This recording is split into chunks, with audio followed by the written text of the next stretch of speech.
All right, folks, we're getting online a little early because we want to make sure we've got sound and we're not doing anything stupid. So we'll start the normal time, just getting set up. If you want, give me a text message says, yo, good. Yo, bro, you're good on the sound.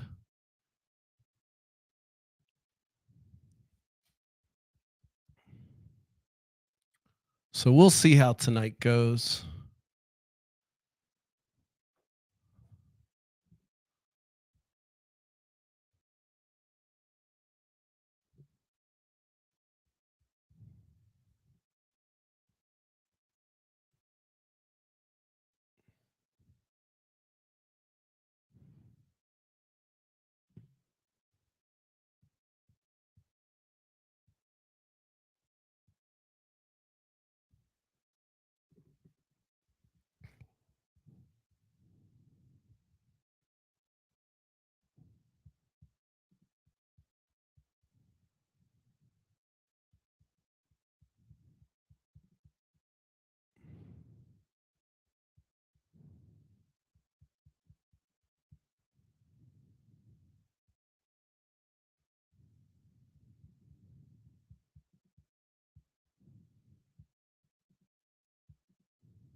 All right, I guess I'm online.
All right.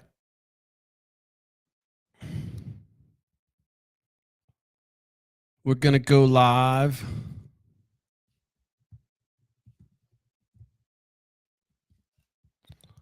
Hopefully, you guys hear my sound.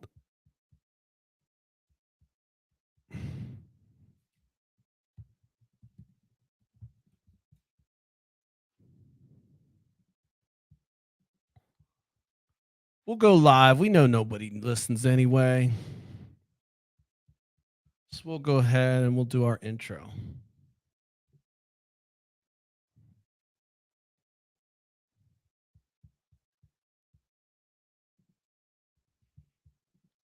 Yep, I didn't get my transition right. Still, my lord. Welcome, welcome, welcome, welcome to Smashing the Party. This is Nightcap. My name's Nate. I'm your host. Today we're going to jump right into nerd talk. And what that means, you're probably fucking yawning. I don't care. The reason I want to talk about what I do during the day and how it applies to Smashing the Party is one reason. My hope is that you'll understand why I'm so frustrated, why I look bitter, why I'm angry, why I can't seem to be happy with the way things are in any system. And I'm hoping that not only because today I spent a lot of time in that world and I do that every day, but I'm hoping that you'll also maybe learn something about an approach to some of these things we talk about. It's always, we elect these people to solve problems, but do they really think about it? Or do they just kind of ride what the group think is and just go along with this is the way things are? We know politicians by their nature are going to go with the flow to make sure they get elected. And so they say these things that maybe they learn or they heard about, or maybe they're popular. But have they really thought about solving the problems? And that's why I prefer to have those folks that work in government, that understand sociology and have those degrees, which we don't pay a lot for, but understanding the social science behind how things work and how systems work, to me, is interesting. There's a science word after social science. So all that rambling means I'm going to try to talk through and educate maybe somebody that doesn't know what I do during the day. This isn't a pitch. This is a sales pitch. I'm amazing at what I do during the day. I'm not going to lie. I'm just not bragging. It's fucking true. I worked hard. I've spent a lot of hours doing it. So I'm really good at it, but it's boring for people to explain, and people ask me what I do, and it's yawn. It's awesome to me in some ways, sometimes, but there's a lot of pressure and things that I don't like about it, and politics of social or software design come and go as well. So, but why it's interesting is on this show, I talk about politics and laws and policy and things I don't like. And then I rant and rave and drop some fucking F-bombs and shit and use the word retard many times. I know I got 3 messages, by the way, for yesterday. Thank you very much. Consistent. But I take this time and I really kind of go through looking at these leaders and seeing what are they doing? What's different about them? Are they just going to be another cog in the wheel? And so during the day, I spend all day solving problems. And that's what I do. And people come to me with problems, and there's people problems and there's software problems. And I can never be ingrained in my thinking. One of the things I realize is that the older engineers that I remember younger that were kind of scoffing at new technology, it's easy to become that person. And so I'm going to walk you through this whole thing today, and I'm going to link the 2 things. I'm going to link what I do during the day, which is software development, architecture, building systems, designing them, coding them, debugging them, all that shit. Boring yawn. And I'm going to talk about why I believe this process is good, and we should try to apply it to our legislative process. But first, we're going to go through a little storytelling, and I'm going to go through history lane and explain what the fuck software design is and what it means, and why is Nate trying to pitch what he does during the day when I'm just here to fucking fall asleep to his voice. Or since no one fucking listens, by the way, I spent all this time. Oh my God, my green screen's hitting. Hold on a second. You know, I hate when my green screen's not right. It's just like, it's got to be good. I don't like any corners. Get that corner off. There we go. All right. I don't like the little spots. All right. Anyway. By the way, before I go further and lose my train of thought completely, I'm going to go down a rabbit hole and say thank you for the folks that inbox me. Several people all get nods for the encouraging words that you stated about my podcast yesterday, the day before, and several other days. So look, it's a little rambly. I'm a little rough, but man, that feels good. It feels good. So thank you. Just got to drop that in the middle of this. Probably remove that during post whenever I get to editing 127 fucking hour-long videos. But thank you. All right. Topic of the day. Let's get back on tune. So I started off by explaining to you what I do during the day: software design, software development, nerdy shit, coding, all that stuff, language agnostic, polyglot, don't give a fuck what the system is. If you give me enough time and resources, I'll figure it out.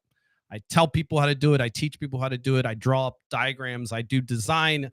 I come up with taking requirements from the air of people and trying to make that into some tangible object that they can use and someone can pay for. Most likely a fucking subscription, right? Everything's a fucking subscription. Anyway, but all that stuff is like, it's not just Nate. There's a process to it. It's not just magic. It's everyone you look at that says they can code. Not everyone can do some of the things that I talked about, because it's not just about fighting with a debugger. There's a lot of complexity that goes into software. And so what I like to explain to people that are new, or when they're picking up a project and they don't know a lot about software, I say, what you're about to embark on right now is essentially trying to build a house in the middle of the ocean. There's no way to know where the foundation is. There's no foundation because it's always going to be moving. There's going to be storms coming and the weather's going to change. And you've got to build something that's going to withstand all that shit. And yes, it's fucking near impossible to build a house in the middle of the ocean. I get it. That's the whole point. What I try to explain to people, software is complex. You come to me on the street and say, hey, Nate, I know you build software. I want an app. Yo, bro, just that app. You just want that little thing that works on the iPhone. There's a back end. There's a database. There's all kinds of authentication, all kinds of security implications. There's design. There's making it look neat. There's iterating on that. There's a whole process. So your app, I don't get out of my fucking bed for less than 75K. Probably at this point, that was 5 years ago I said that. I mean, maybe 100K for the fucking, maybe a 6-month iteration. Maybe that's fucking cheap. So, I mean, my point is like, it's expensive because it's not because I'm trying to hijack. There's so much shit that goes into the back end of making an app, not just the fart app, not just the front end for a web, but to build real usable world-changing software. That's the only fucking kind I really want to do anyway. You know what I'm saying? You're fucking working that stupid ass job, working for a fucking pharmaceutical company, doing dumbass shit. Fuck that all fucking day long. I don't give a fuck. Anyway, sorry, I'm a little bitter because it's just a shit show. I feel bad for all those people that work in consulting for these larger firms because you sit in meetings, you do nothing. They've mastered the people side of it. Let's have fucking meetings, and no one knows how to take requirements. No one understands that you've got to actually build things and see how they work before you can say how it's going to function in the real world. Which brings me to one of my points I want to make, and that's the history of software design and why it's relevant to what my larger point is, and that is we should extract some things from the software development process to improve our legislative and our policy process. So let's just go back a step and let me explain to you what I mean by software development process. There's a little history to it. Believe it or not, the Department of Defense, go figure, has a hand in the software development process history, because at one point when they were creating all these systems, and there was nothing really information systems other than how we transferred things, sneakernet as you will, by foot. So when technology started to communicate, we had to come up with systems so that we can understand how the information is transferred, how communication is going to happen at the electrical level. And I'm really just being loose with my terms. So if you're a technical person, get the fuck out of here. I don't give a shit. You understand it. This is me breaking it down for layman's. So I don't care if you're like, well, you could have said fucking nerd out somewhere else. We'll go to a room. We can have a private one-on-one and we can have a dick contest about our technical know-how. The nerds that want to challenge me on this because they think I'm riffy, just get the fuck out. Sorry. Okay. So I'm trying to break this down for people that don't understand anything.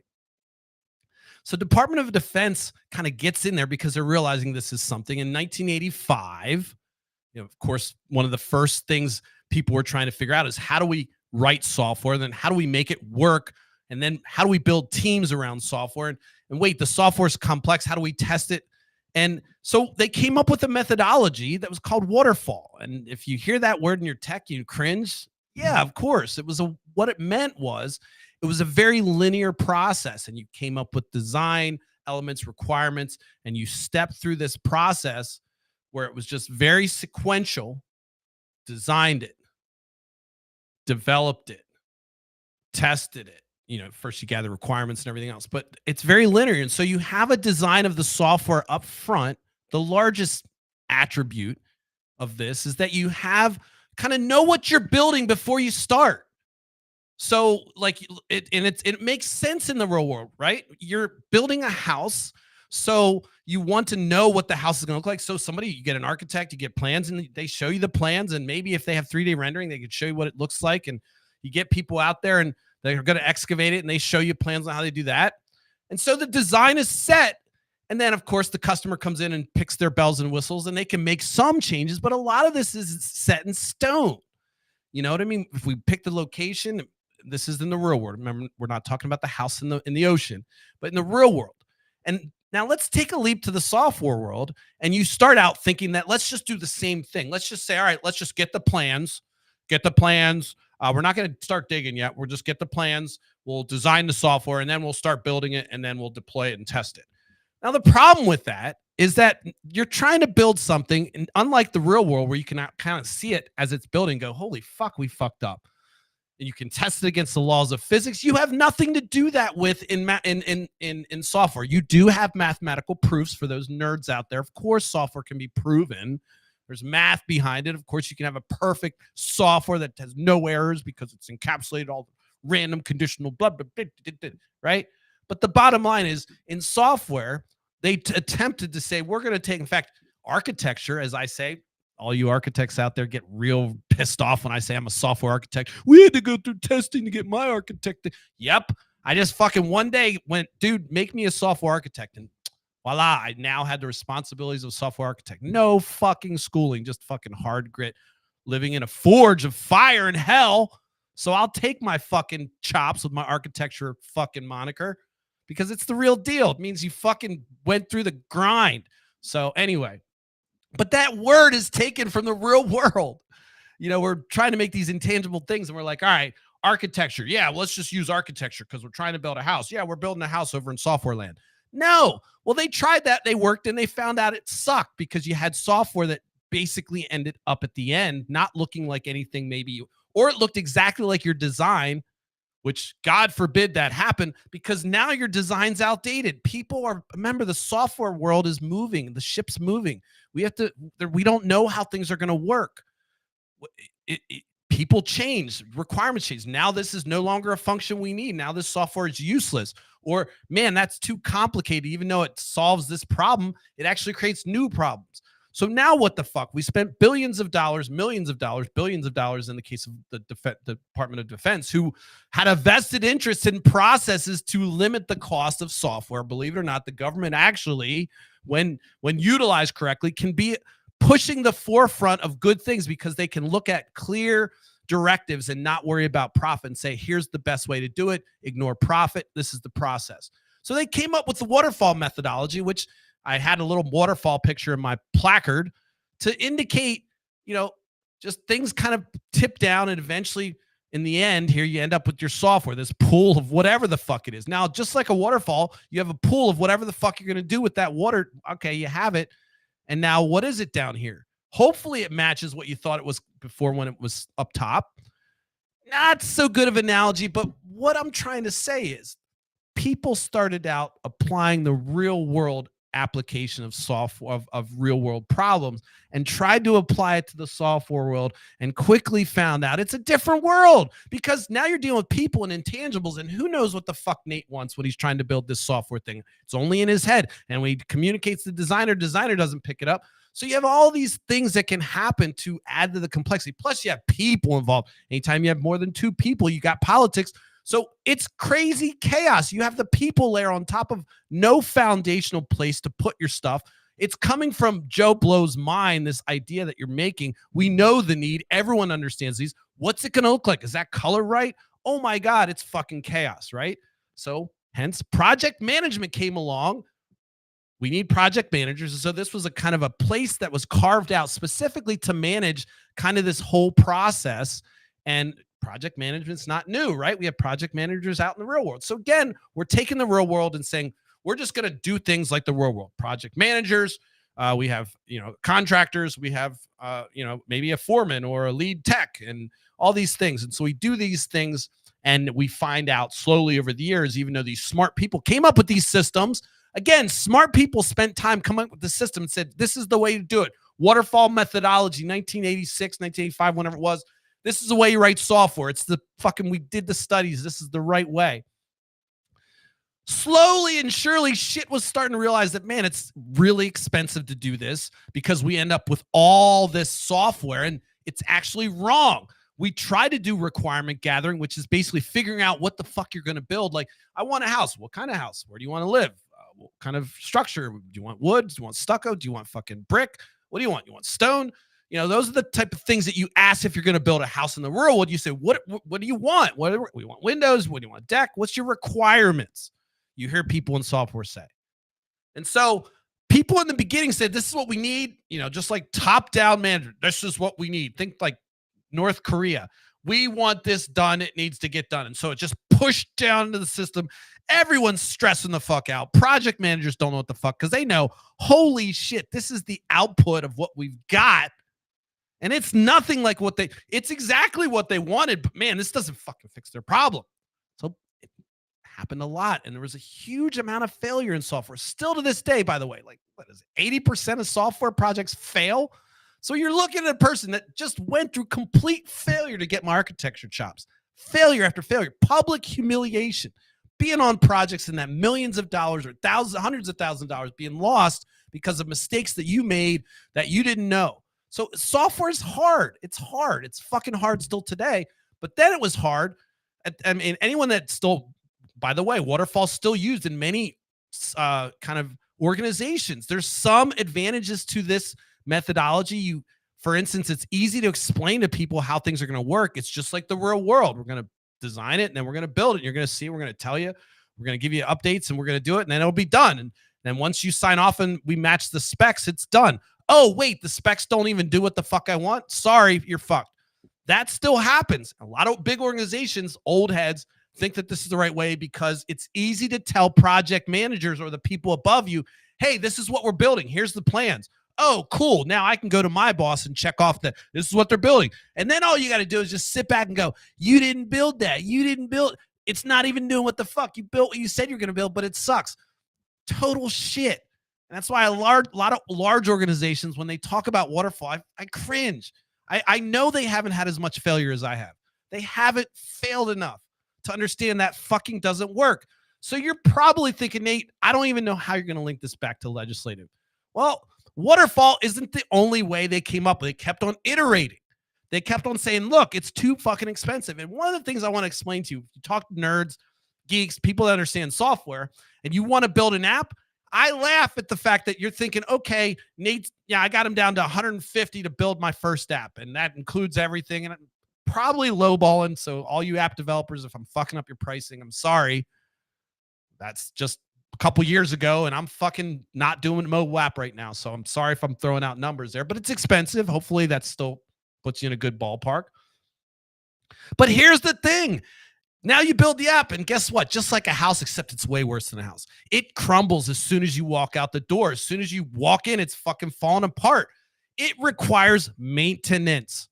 So the cost of software now all of a sudden has this other thing of not only building it, but then how do you maintain it? And of course, when software is new, it's like we don't even know what the fuck maintenance is. Obviously, by the time we're getting to the 80s, 70s, 80s, 90s, now we have a couple of years, decades of trying to maintain software systems. We're like, this is fucking crazy. We can't. We design these systems by their design. They match the spec. We even have formalized ways to manage the fact that it matches the spec of the house that we built. And it still sucks. And it's all this. Wait, now we got to pay to maintain this piece of shit? We got to do a better way. So it evolved. Ultimately, I'm going to cut a long story short. They evolved to coming out with another manifesto through different things and different iterations of waterfall. But what they realized is this linear process doesn't fucking work. You can't just say, okay, we understand the problem. We're going to design it. We're just going to put it out there. We're going to fix it. Our fix is out there. We did our job. Walk. What's the next problem? That doesn't fucking work in software. Does this start to sound familiar? Does it start to sound like real world? So I'm kind of doing this back and forth. I'm going, hey, look, software. It's kind of like the real world when you're trying to build houses, except it's not. And then I'm saying, ultimately, the process that we've got in legislation is very similar to this waterfall effect where people are like, all right, I understand the problem. Let's just build a bill. Let's design policy and fucking let's do it. And then they get back and they sit there and they go, oh, it's not working. Well, that guy sucks. And look at that, you dumbass. And they blame the other side. It's so fucking stupid. And if I worked in a company that did that when I designed a system that doesn't understand it, and they didn't go with my advice and didn't listen to the things that I understand, I mean, come on. Like, it doesn't make any sense for us to build a system that we live in that says, oh, it's the way it is. Of course we have amendments. Of course we have laws that we can change and everything else. I'm not talking about just that. I'm talking about our policies that we actually implement and how they get done, because that's how we're trying to keep the framework of this country together with these policies and laws. And that's what makes us special, if you think about it, that we follow the rule of law to some degree, hopefully. And other countries that have corruption and we look down on as third world countries, they don't follow the rule of law. So this is an important concept that I'm trying to bring to the table, and I'm just throwing out all these crazy analogies, and I'll put it together in a nice, pretty picture at the end. I promise. Hang in there. Let's get back to it. So we understand a little history of the software design process because somehow the government had to get involved and codify things into the waterfall process. Eventually, free market took over, realized that's too fucking expensive. Another manifesto came out called Agile. What this meant was, just like the word sounds, it meant that you're a little bit more nimble, less communication. Because what started to happen in this other process is these offshoots started to come out with these mechanisms to deal with the fact that you had this established software at the beginning. Here's the way the house is going to look. And at the end, the house looked like that. It doesn't solve the problem. So there were different ways and things that they did to manage that were just patches. They were just hacks. They were just like slapping, a thing over to stop the boat from leaking. They didn't redesign the hull. And so Agile kind of redesigns the hull, and they're kind of looked at orthogonal. I'm using big words, but they're looked at as kind of opposites in a way. Waterfall, Agile. And Agile isn't where we ended up, by the way. We ended up a little further, but let me just walk through Agile. Agile manifesto really broke down the fact that software is about iterative design process, low overhead, prototyping. Let's see what it does. Let's test it. Let's get back in the lab. There's a little bit more of the Agile. If you're an Agile junkie and you got your little certificate and you're going to fucking come at me, we can go to the room. We can talk about my Agile experience and knowledge, and I can talk and trade lexicon with you. But I'm trying to make this simple. So we have this waterfall process, which is, all right, we know what the thing's going to look like. Go out, find people to build it. Oh, shit. Doesn't look like what it's supposed to. Doesn't work. That doesn't work very well in software. There are some advantages for little projects, and there's arguments to be made when waterfall makes sense, okay? I'm not going to say it doesn't make sense all the time.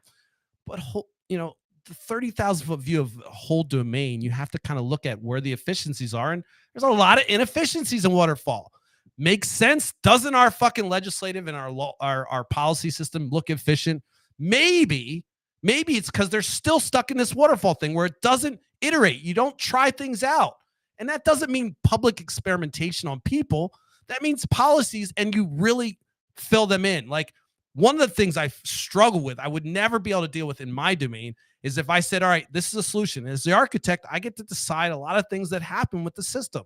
And I say this, and then I find out that people made decisions without me.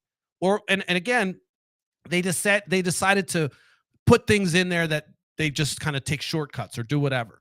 At that point, I can say, well, you're kind of sabotaging this process. And if there's any failure in the system, I'm going to point out that this person didn't do what I said. It could be something else in the system, but if the whole system, if there's one piece of the system that's not exactly designed the way I want it to be, and you've decided to put, instead of, if I say, look, this needs a 10-ton truss on it, fucking using architecture language, and you decide to use aluminum instead of steel, and you think that's cool, and now all of a sudden we have a whole building built on this fucking corner that I told you to use reinforced, whatever the fuck the terminology is.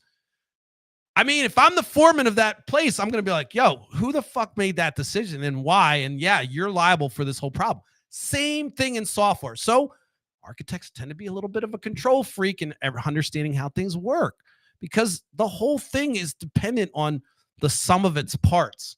What the fuck are you talking about, Nate? You were on fire yesterday. What are you doing, dude? You're losing me. I don't give a shit about your nerd talk, what you do during the day. In fact, I don't even care about you in particular. It's the sound of your voice that I like.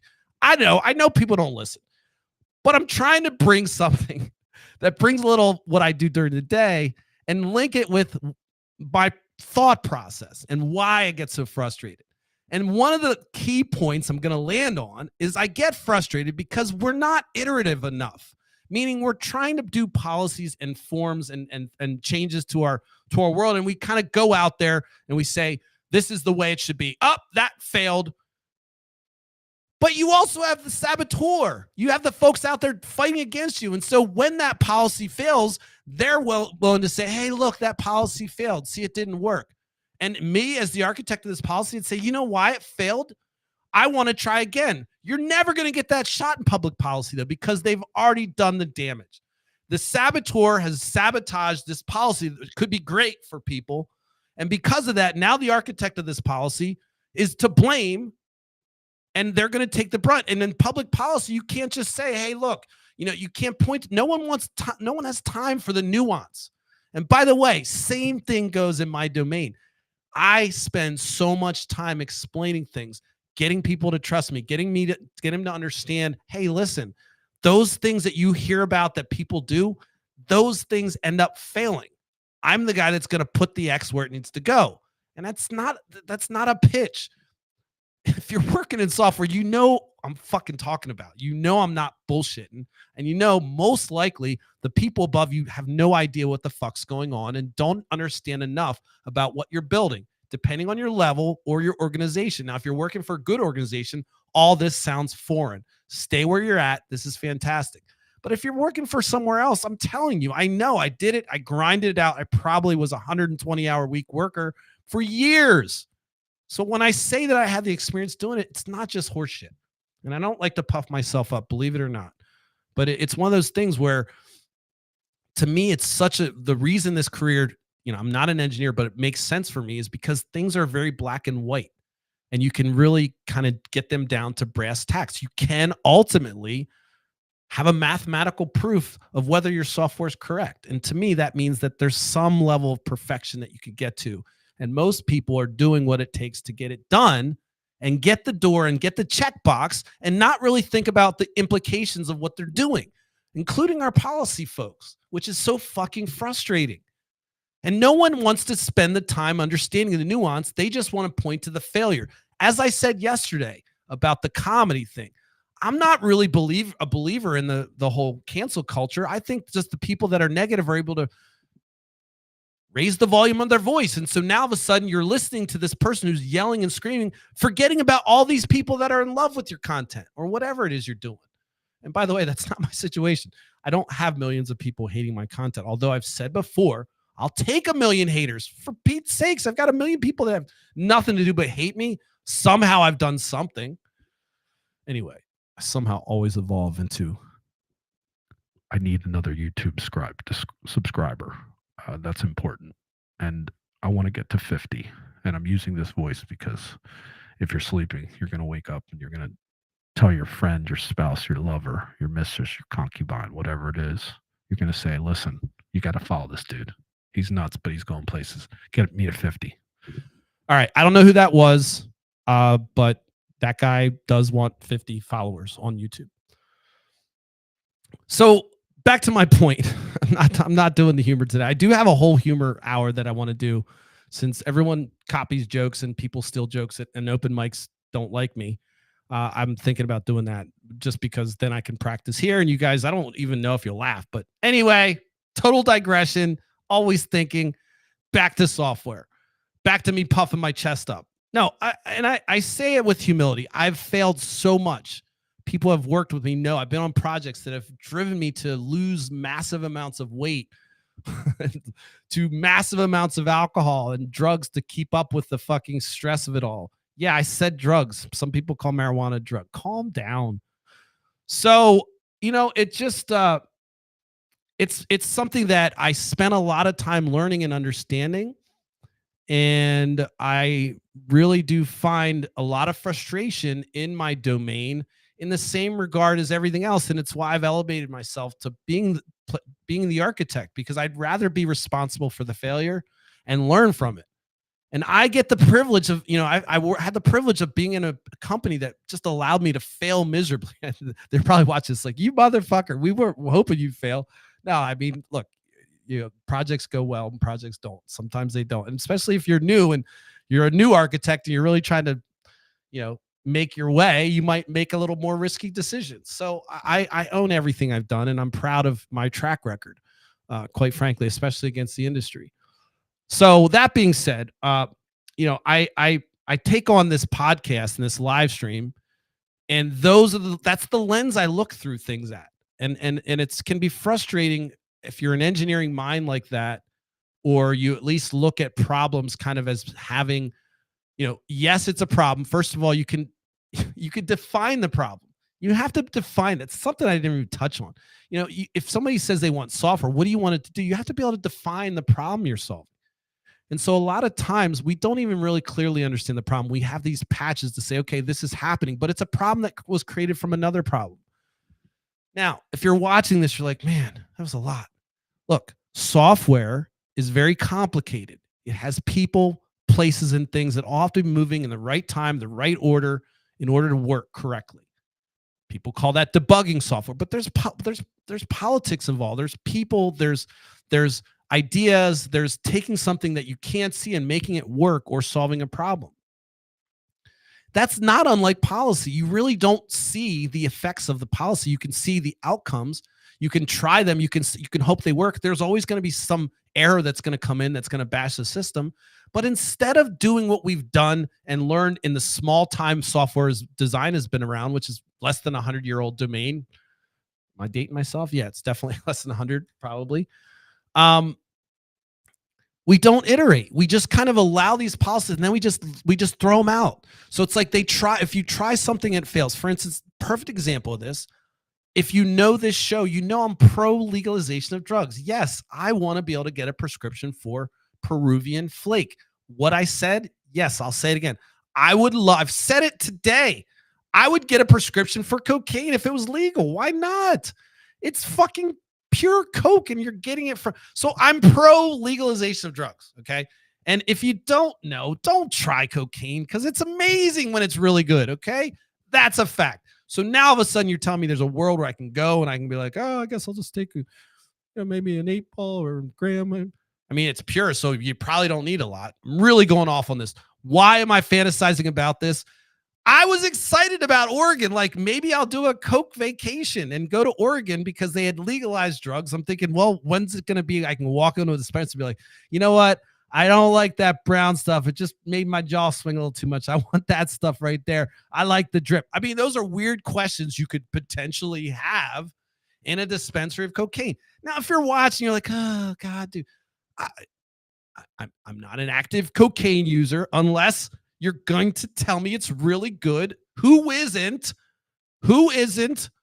Anyone that's done cocaine, it's one of those drugs that if you're somewhere and you look both ways, is it good? What do I got? Do I got to do what do I got? Baby shower an hour? You know what the fuck I'm talking about. Anyway, but that policy is one that I talk about because I think there's a lot more than just Nate getting Peruvian flake on the reg from the cocaine dispensary in this fantasy world. It's about treating drug use as not a crime, not criminal. It's a health issue. And so Nate decides he wants to do cocaine every day. Maybe we need to tone down his prescription and throw him in the health and get him off it for whatever reason, because now we monitor it. It's not black market. I did a whole podcast on that, but that's one of those policies now they're reversing in Oregon. They're reversing and they're saying, oh, we got to roll it back because, and the saboteurs are going to say, see, it doesn't work. It doesn't work. And then if you dive into it, if you're the architect of that policy and you said, hey, look, you look at the implementation, which is another word we talk about in software. The implementation is the actual making it work. All right, we have this idea. Now let's make it work. Let's implement it. Okay, that's an implementation.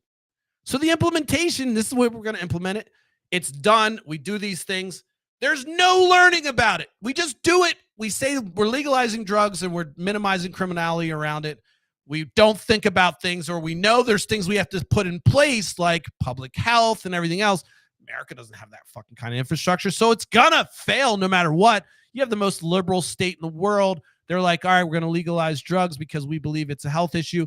Oh, we don't have a fucking public health care system or one that can support it in the ways that we need for these mental health disorders that can come from folks that use drugs. And I said, folks that use drugs can have mental disorders and vice versa. I'm not saying that everyone that uses drugs has a mental disorder and everyone that uses drugs is an addict. They're, believe it or not, are casual drug users. I know that blows people's mind. I'm not suggesting that that's something you want to try or aim for. If you've not done drugs, stay away from drugs. It's not going to enhance your life. It will not. It enhanced mine in some ways, but not yours. No, I'm just kidding. Jokes aside, I'm not pro telling people to use. I'm just pro how we treat it. But it's one of those examples where now you can have all the detractors just saying, yeah, see, it didn't work. It didn't work. See, Oregon tried it.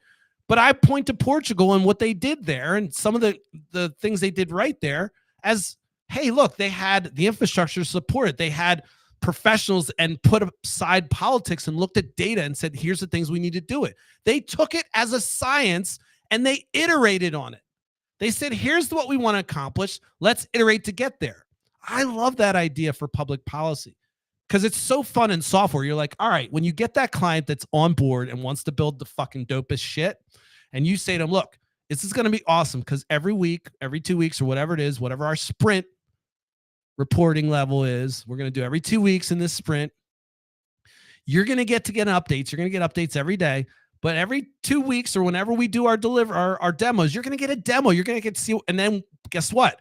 What you see doesn't mean that's what we end up with. We're going to try it and we're going to build something really quick and fast. And you're going to tell me whether it works or not. We're going to test it. And then we're going to go back in the lab. We're going to fucking fix it or throw it out in some cases. So this process allows you to kind of explore and be open to new concepts. And you learn together about what actually works. And you even learn about how you can solve the problem in a better way. This is the best way to solve software. You should be calling me if you're fucking struggling. This is my only pitch. And you're running a team or you're fucking CTO and whatever. You know, I'm CTO level person. I can come in and fix your organization. No bullshit. No bullshit. It's what I do. But I'm not going to play footsie with you. I'm going to tell you this is how you do it. And you're going to say, well, I don't trust him or I believe him. And you're going to either do exactly what I say and it's going to fucking win because I'm not going to fucking tell you shit that's going to let you fail. Your money's on the line. Or you're going to fucking ignore it. And so it's the same thing that happens where you have the architect of that policy saying, look, this is the thing. And I'm not saying it was one person. It might be a team. You architect a policy like that says, like Oregon says, all right, we're no longer going to criminalize drugs anymore. You are not a criminal. We're going to take it from you, or we're going to say it's a legal amount. You know, you're walking around with 8 balls every day. Maybe that's problematic. I don't know what the right amount is, but somehow you look at this and you approach it with the dream of what you want to get to. And then you say, all right, we no longer want to hold people in jail. We want to address them and correct them. By the way, even though we call them correctional facilities, God forbid they're I need to just rant about that. But that's part of this, right? Because we now throw people in jail, Oregon doesn't have the infrastructure. The first thing you do is, oh, you got drugs, you're going to jail. Oregon came from that system, and now they're saying, all right, we're just going to change it. And so it's easy to say it's not going to work. It's easy for the detractors to say it's not going to work. And now that policy gets thrown out, not in engineering. It does in engineering, unfortunately. With the youths, the young people, they don't know enough because they'll try something like, hey, look what I invented. Get a fucking older person. You didn't invent that. Someone thought of it. Sorry. Just like architecture. It's not a whole lot of new shit. It's really innovative when somebody comes out in real world architecture. But I mean, you got physics. You have a constraint of what you can do. It's actually a little bit crazier in software because you don't have a constraint like that. But I digress. Let's put a bow on this one. How am I with time? All right, with time. I did pretty good. Let me put a bow on. I know that watching me and listening to me, there can be struggles trying to see where I'm going. And sometimes you have to wait till the end to get to what my point is. I'm not going to lie. That's by pure, utter design. I need you to listen to the entire show in order to understand the context. Just like everything else in the world, anything I say can be taken out of context. So if you're going to say a position, you're going to have to tell people, well, for instance, last night when I listened to it, one could argue, well, you don't really understand what his position is till the end. Yeah, that's the point. Tell people, well, what's Nate say about it? Well, it's hard to explain. You got to listen to it. That's by design. Okay. That's by design. So when you're trying to figure out how you articulate this show to somebody, don't try to explain it. Just fucking send them a link. Tell them to follow. Tell them to subscribe. All jokes aside, it's not a joke. I need you to do that. Today's attempt was an attempt to bring what I do during the day, which I believe I'm very good at. And I say that with the utmost humility. And I think folks that know me and worked with me in the business understand that to be true. But it frustrates me to see all the evolution of how software is done in a good way. And now, by the way, I didn't stop at Agile. Now we've kind of moved to this DevOps world where we automate everything, and now we do soft infrastructure as code. And so it's moved into this more of a kind of a Lego block system from beginning to end, and having that whole pipeline kind of built and thought about from the beginning. That's the best I'm going to do without going for another hour. But so even Agile is not where we kind of ended up. We're still evolving, and I'm hoping we still evolve. And by the way, all these ways and frameworks, when I come into a software company or a company that wants to hire me to fix business, I say, yes, I know Agile. Yes, I know V-shape. Yes, I know Spiral. Yes, I know all these fucking things. And I'm not going to come in and say, this is the methodology we're going to use. We're going to use a framework to communicate, and then we're going to see how that works. Once you fix communication, software is so fucking easy. Think about it. If we're the Borg and everyone's linked, it's easy. So everyone has all these fucking crazy ideas about different process. I'm just like, all right, can we all get in a room or get in a fucking chat room and fucking put our egos aside and say what the fuck we're doing here? Let's talk. Can we talk? We don't have to have a fucking meeting where we do dumb shit and check off boxes. Like, what the fuck are you doing? What are we doing? Like, have real conversation. Is this really, guys, is this really going to fucking do anything? Like, stop. Don't even build the software. It's a waste of time. God, I wish I could just shut down so many software projects. Same thing with the legislative process. I promise I'm making the link. So much wasted bullshit time on dumb shit that does nothing to anybody. Resolution this, resolution that, nasty letter this, bullshit that. Go fuck yourself. That's so weak ass shit. We need a baller. We need a baller that gets shit done. Stop fucking pitsy-patsing. What the fuck are you writing a resolution for? What the fuck is it? What does it do? Who the fuck are you writing this resolution for? For your future colleagues so they can see some shit? What a fucking lame-ass thing to do. That's so lame. You're in the United States Congress and you're writing resolutions? Christ almighty. Every time I see someone that writes a resolution, I don't care if it's Democrat, I'm like, what the fuck are you doing? What does that mean? What have you resolved? Oh, this resolves. And maybe I'm stupid. Explain to me. Write a comment. Oh, Nate, resolution to this. Okay, fine.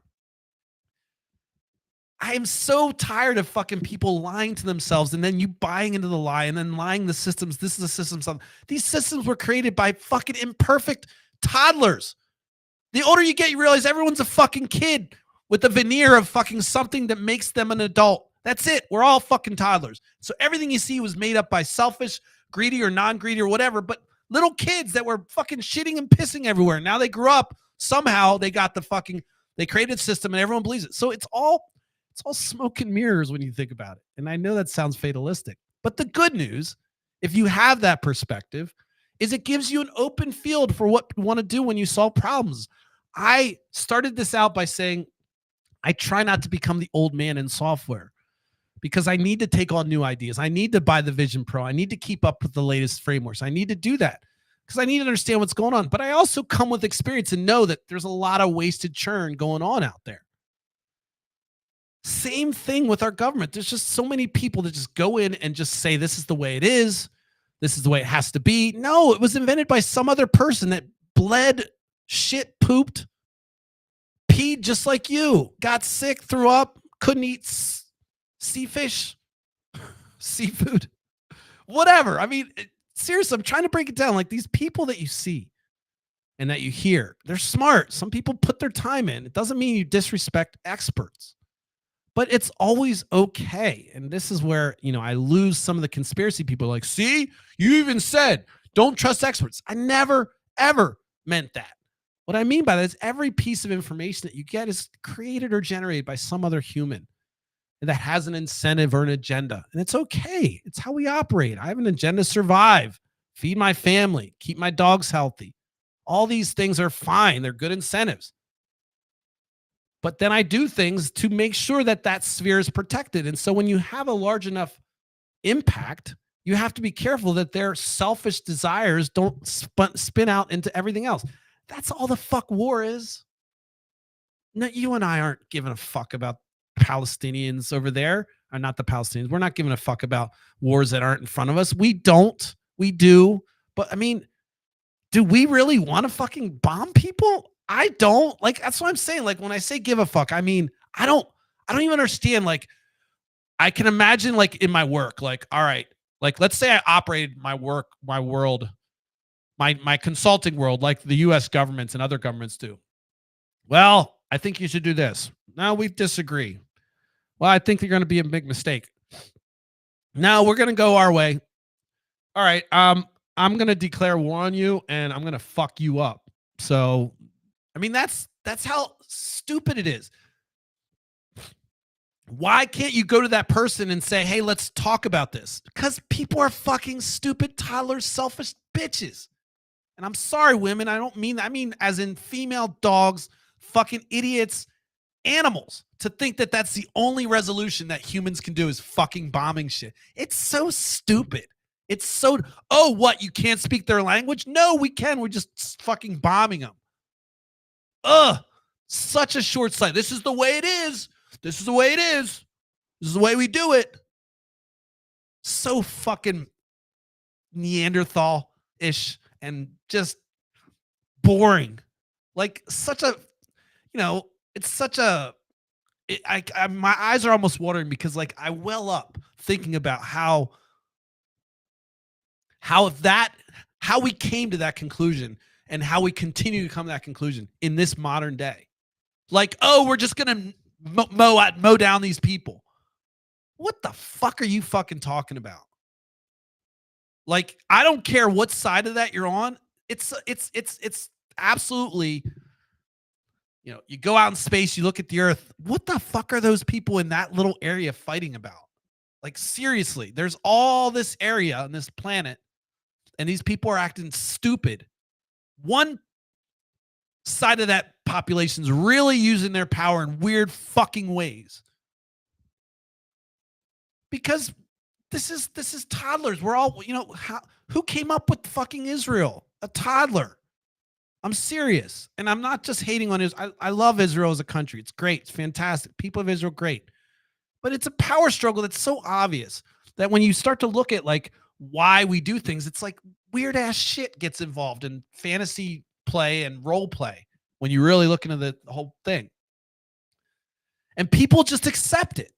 People accept that this is the way things are, that this must have been done by some wise person and now it's all good and we're just going to leave it that way. Absolutely stupid.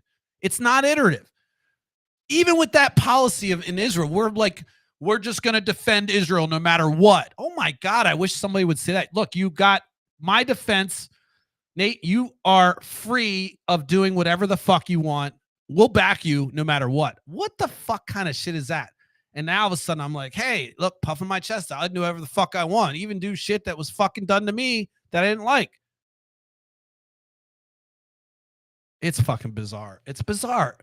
I say all that to try to bring it back to saying, look, the way we're solving our problems in this world is completely backwards and not iterative. I'm going to say we should learn something from software.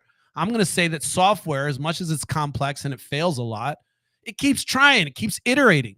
And the good systems and the well-written software is always evolving. We're at Windows, 11 now? How often do we rewrite our laws or re-look at laws that were written that don't work anymore? Barely ever. Only when they comes to a head. But that fact that we don't, and there's no process for iteratively looking at laws and whether or not they apply is a big failure in our system. Let me say that again. The fact that we write laws and we don't come back and look at them and look at their policies and outcomes and iterate and prove them is a major flaw in our system. If we could take that from software, it would be magnificent. If we looked at policy as a social science and we paid them high dollars like we do engineers, doctors, and lawyers, this would be a fantastic thing.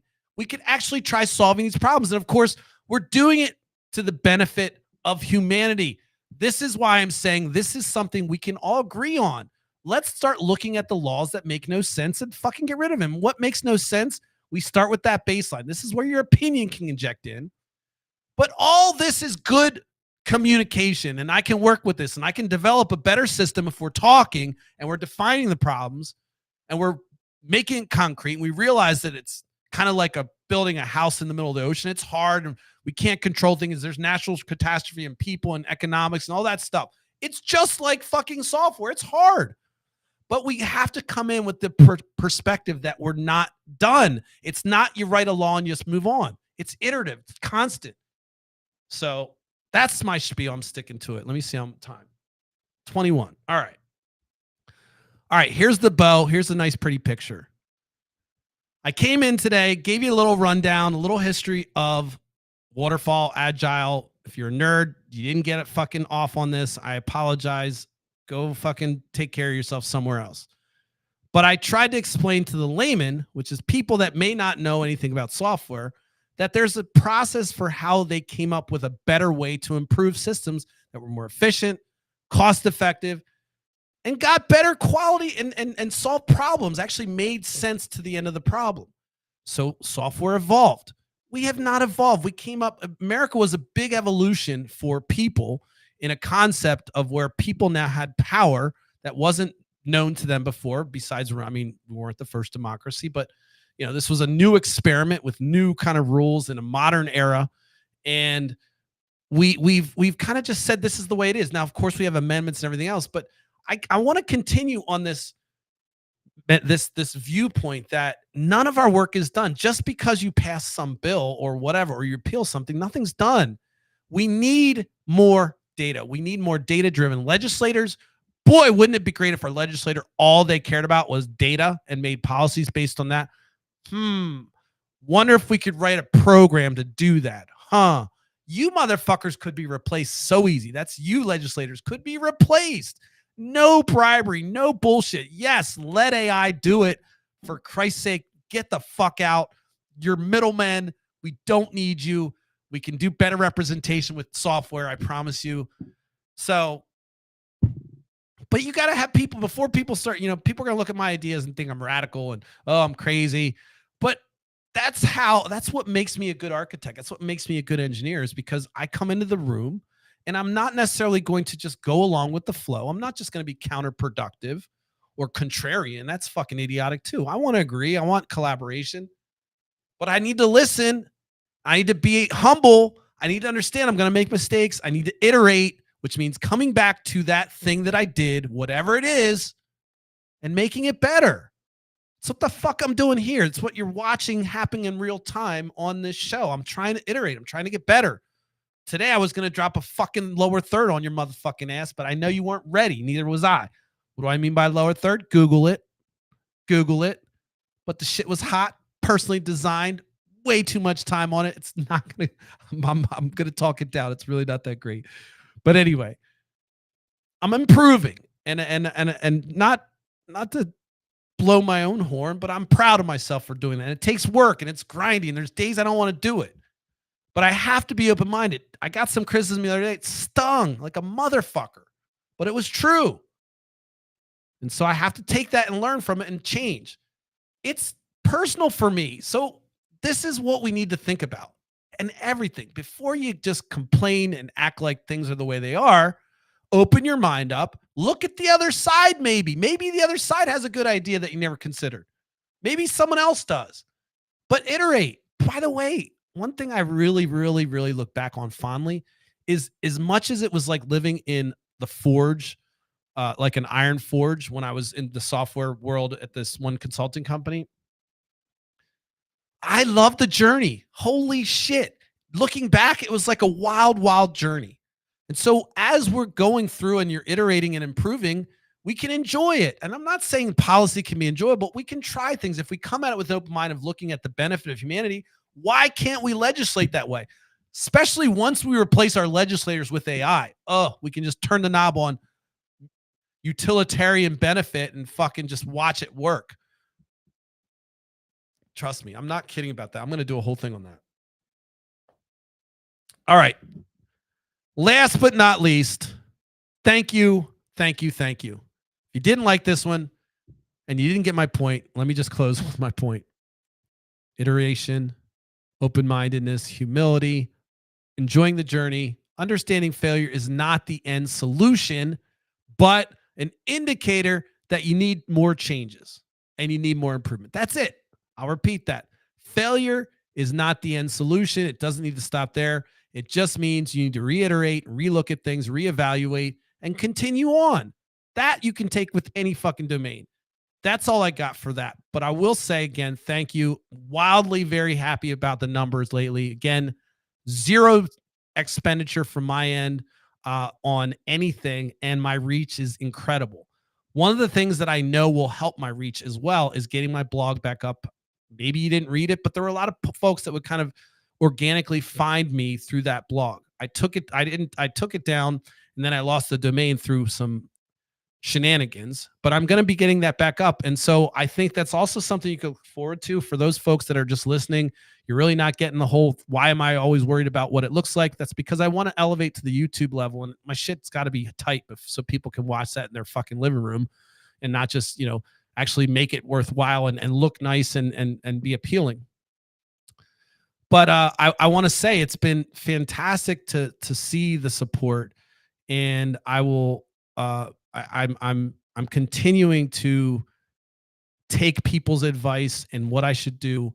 I'm also making this my own, and I just want to say thank you. I'm very, very happy. I was doing some kind of trying to figure out how I'm going to, if you got ideas, how I'm going to handle the gold mine of content that I have sitting back there. And some of the early days was really rough. Some of the early days were good. But I can say the last month and a half that I came back, it's been fantastic to see the growth. And I want to say people notice, and I want to say thank you. It really does feel good. And I'll say it again. If I can grow this to the point where I can make a living on it, it'd be a dream. So thanks for the support. Make sure you check me out. I've got interviews coming up that are cool. I didn't call out everybody that interviewing. I'm sorry. I just codified and locked down a couple interviews. One's a little flaky right now, but we'll figure it out. But I've got more coming. And if you didn't get on the list of me publishing that, it's fine. That's for my after hours show. That is once a week or twice a week or whenever after hours I can get an interview in. But that's where I don't talk about politics or anything like that. So make sure you check it out. It's kind of random, but follow it on social media. Follow, subscribe, share it. I know it's near impossible to grow this to the level I want to, but I'm confident that continued effort and your support, it's going to be fun if we can get close, or if we can do this for a couple of years or 10 years, 20 years, however long I can live and get something out of it. I think that's great. So thanks for the support. I'll see you guys. I will be on after hours. So if you want more of Nate, you can certainly follow me on all the social media accounts. Hopefully you're not getting spammed as much. I toned it down a little bit. I'm relying on trust and friendships and sharing and comments from y'all. Don't let me down. I'll see you guys next week, Monday through Thursday, 10 p.m. Eastern Standard Time. Make sure you let people know Nightcap, not Shannon Sharp's Nightcap. This is the real OG STP Nightcap. Peace. That's it. I tried to be funny.